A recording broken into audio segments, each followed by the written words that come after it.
Hello and welcome to Daily Dose Radio, a 5-minute-a-day podcast studying the Psalms verse by verse, recorded here in the dining room of the Bible Bistro, located in Sharonville, Ohio. Hey there friends, welcome back to Daily Dose Radio here in the Bible Bistro. Today in the Bible Bistro, we're looking at Psalm 54 verses 2 and 3. Now yesterday we looked at the introduction, it's a rather lengthy introduction. It tells us about the Ziphites when they came and they spoke to Saul and they said, "Is not David hiding among us or with us?" And so if you go back to 1 Samuel chapter 23, you find out about that little encounter, the Ziphites coming before Saul. And of course Saul responded, "Oh, you're blessed of the Lord and you're just doing me great, and go back and make sure he's there and then call me and I'll come down." And of course he did. He came down and just about caught David. If it wasn't for the intervention of the Lord, then David would have been caught by Saul, and who knows what would have happened. I'm sure it wouldn't have been anything good.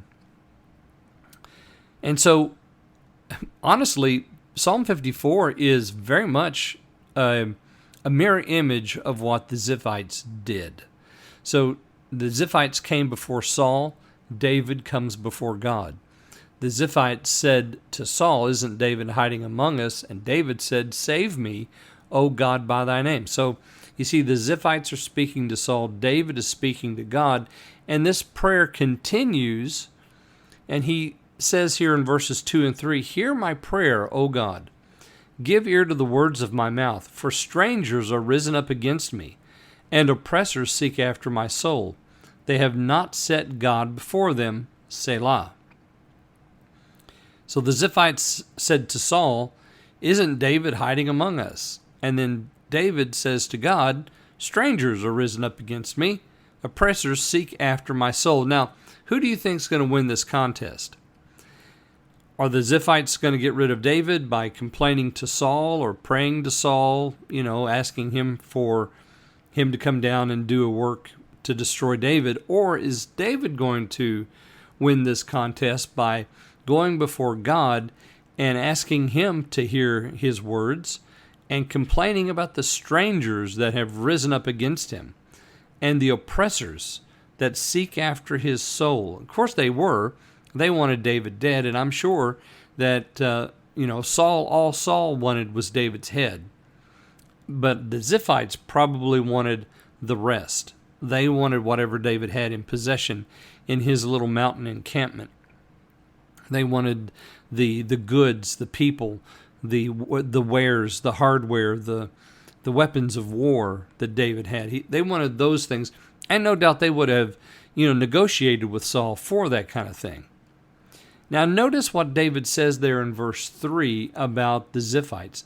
They have not set God before them, but of course they haven't. Who have they set before them? Well, they're depending on the Lord, or on Saul, aren't they? Which is like leaning on a broken reed. It's going to, as the prophet said, it's just going to pierce through your hand. And so it's exactly what they're doing, is depending on Saul to come and solve their problem. They've not set God before them. And of course, this is always the problem, isn't it? When we have an issue and we go to this man and that woman and this person and that organization and that ministry of the government or wherever we go to solve our problem, and we don't take it to the Lord. We need to refine our praying so that we're not praying quite so generally, but we're praying more specifically and in order and setting these things before the Lord. We just assume that we can take care of it ourselves, and we don't set God before us as the answer, even before the problem is solved. He is the answer. So that's what David is doing. And notice, just in these 3 verses, "Save me, O God. Hear my prayer, O God. These have not set God before them." So we understand David's position, and we also understand the Ziphites' position, don't we? And it's not a good one. Well, we've come to the Selah, and we'll take a break here and pause and then consider Tomorrow we'll look at verse 4, so join me then here on Daily Dose Radio.